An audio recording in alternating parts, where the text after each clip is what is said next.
کیا کسی حدیث میں ایسی کوئی بات موجود ہے کہ اللہ تعالیٰ نے ہمارے پیارے نبی علیہ الصلوۃ والسلام کو اس بات کی گارنٹی دی ہے کہ امت محمدیہ صلی اللہ علیہ وسلم کی کلی طور پر شفاعت اور مغفرت ہو جائے گی؟ ہاں جی ہو جائے گی اگر شرک نہ کیا ہوا. بخاری مسلم دونوں میں حدیث ہے کہ اللہ تعالیٰ نے ہر نبی کو ایک مقبول دعا دی تھی جو اس نے اسی دنیا میں کر لی, اور میں نے وہ اپنی جو دعا ہے وہ اپنی امت کے لیے سنبھال کے رکھی ہے. میری دعا سے میرے ہر امتی کو نفع پہنچے گا سوائے جس نے اللہ تعالیٰ کے ساتھ کسی قسم کا شرک کیا ہوا. اور مشکات میں کتاب الدعا چیپٹر میں پہلی حدیث یہی ہے بخاری مسلم کی, مشرک کی شفاعت نہیں ہوگی. باقی یہ بات بالکل ٹھیک ہے. صحیح مسلم میں حدیث عبداللہ بن مسعود کہتے ہیں کہ نبی علیہ السلام کو شب معراج 3 چیزیں اللہ تعالیٰ نے دی ہیں اسپیشل. نمبر 1 5 نمازیں, نمبر 2 سورۃ البقرہ کی آخری 2 آیات آمن الرسول بما انزل الیہ من ربہ والمؤمنون. یہ جبرائیل السلام کے ذریعے نازل نہیں ہوئی سر, یہ ڈائریکٹ نازل ہوئی ہے شب معراج. بڑی عظمت والی آیات ہے, بخاری مسلم میں موجود ہے. جو رات کے وقت یہ 2 آیات پڑھ لے ہر چیز سے اسے کفایت کر دے گی, اور جو کچھ اس میں مانگا گیا سب کچھ اللہ دے دے گا. اس لیے ہم نے اپنے بلو کارڈ پہ بھی اس کا حوالہ ڈالا ہے. ٹھیک ہو گیا. اور تیسری چیز اس میں یہ تھی, ابن مسعود کہتے ہیں مسلم شریف کی حدیث میں کہ جو میرا امتی شرک نہیں کرے گا نا اس کی مغفرت ہو جائے گی الٹیمیٹلی, یعنی عذاب بھگت کے. وہ تو بخاری مسلم میں حدیث ہے نا, حدیث شفاعت. مسئلہ 88B میرا حدیث شفاعت کے اوپر ہے کہ آپ علیہ السلام جائیں گے دوزخ کی طرف, اللہ سے پہلے دعا کریں گے, سجدے میں حمد کریں گے, پھر اللہ کہے گا اپنا سر مبارک اٹھائیے, پھر کچھ تعداد مقرر کی جائے گی, فلاں فلاں کو نکالیں گے, بار بار جائیں گے, حتیٰ کہ جب آخری دفعہ جائیں گے تو پھر دروگہ جہنم کہے گا اب آپ کا کوئی امتی دوزخ میں نہیں ہے سوائے اس کے کہ جسے قرآن نے روک لیا. وہ نہیں جنت میں آپ لے کے جا سکتے. جس کو قرآن روک لے اس کو نبی جنت میں لے کے نہیں جا سکتے. قرآن نے کس کو روکا ہے؟ ان اللہ لا یغفر ان یشرک بہ, اللہ اس گناہ کو معاف نہیں کرے گا کہ کسی نے دنیا میں شرک کیا. وَيَغْفِرُ مَا دُونَ ذَلِكَ لِمَن يَشَاءُ, اس کے علاوہ ہر گناہ معاف کرتا ہے. اور وہ جو دوسری آیت ہے انه من یشرک باللہ فقد حرم اللہ علیہ الجنہ ومأواہ النار وما للظالمین من انصار, بے شک جو کوئی اللہ کے ساتھ شرک کرے گا اللہ نے اس پہ جنت حرام کر دی, اس کا ٹھکانہ دوزخ ہے جس میں ہمیشہ ہمیشہ رہے گا. اچھا اس میں بڑی دقت انگیز حدیث ہے مجھے یاد آ گئی ضمن, صحیح مسلم میں حدیث ہے کہ نبی الاسلام ایک دفعہ غم کے عالم میں بیٹھے ہوئے تھے. آپ نے سورہ ابراہیم کی آیات تلاوت کی, جن آیات میں آتا ہے نا کہ ابراہیم علیہ السلام کہتے ہیں کہ اے اللہ جو بندے ایمان لیں میری اتباع کریں وہ میرے ہیں, یعنی انہوں نے اپنی پیروی نہ کرنے والوں سے اعلان برات کر دیا.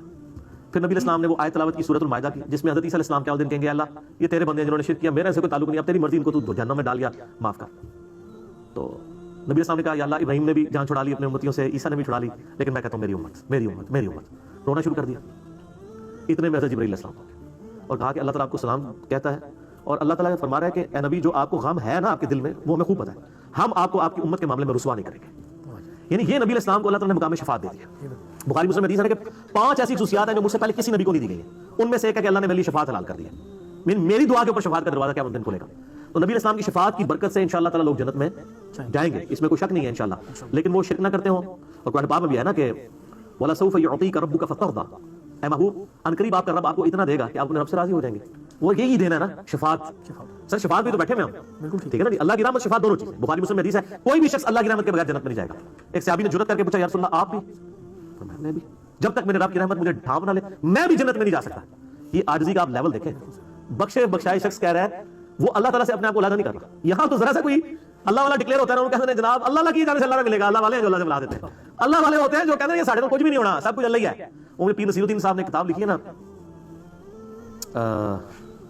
شیخ عبدالقادر جیلانی رحمۃ اللہ علیہ کی تعلیمات کے روشنی میں توحید کا بیان, یہ اس کا ٹاپک ہے. اس میں انہوں نے لکھا ہے کہ ہم شروع میں کسی کو اونچا کرنے کے لیے نا اس کے ساتھ اللہ کا لفظ لگاتے ہیں, اولیاء اللہ اللہ والے, بعد جو اللہ ہٹ جاتا ہے ولی ولی پیچھے رہ جاتا ہے.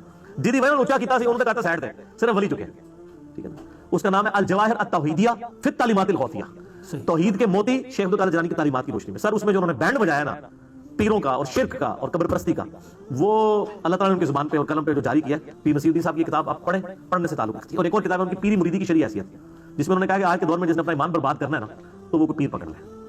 اگر انہیں مسلمانوں کی زندگی گزارنی ہے تو سیدھے سیدھے رہو. اور ان کا جو کوئی مرید بھی ہوتا تھا نا اس کو کہتا ہے بھائی اللہ سے مانگنا ہے, میں کچھ نہیں کر سکتا. میرا یوٹیوب پہ ایک کلپ بھی ہے پیر نصیر الدین صاحب کی بیعت, آگے سوال یہ نشان ہے وہ بیعت اس طرح کی کرواتے تھے. اسی لیے کہتے ہیں آخری وقت جو وابی ہو گئے سب وابی نہیں سنو کتابی ہو گئے سب علمی کتابی.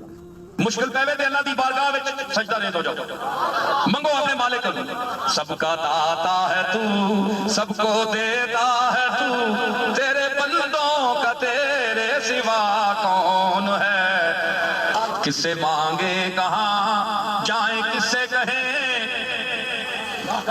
اور دنیا میں حاجت روا کون ہے. کوئی دینے والا نہیں, اللہ کی ذات ہے وہ مالک دینے والا, سب کو دینے والا ہے, نبیوں کو بھی دینے والا ہے, صحابہ کو بھی دینے والا ہے, اہل بیت کو بھی دینے والا ہے, ولیوں کو بھی دینے والا ہے. انبیاء اولیاء تیرے محتاج اے رب کل, تیرے بندے ہیں سب انبیاء و رسل. ان کی عزت کا باعث ہے نسبت تیری, ان کی عزت کا ولیاں دی عزت کیوں کر دے ہو؟ اولیاء اللہ ہے، الا ان اولیاء اللہ ہے،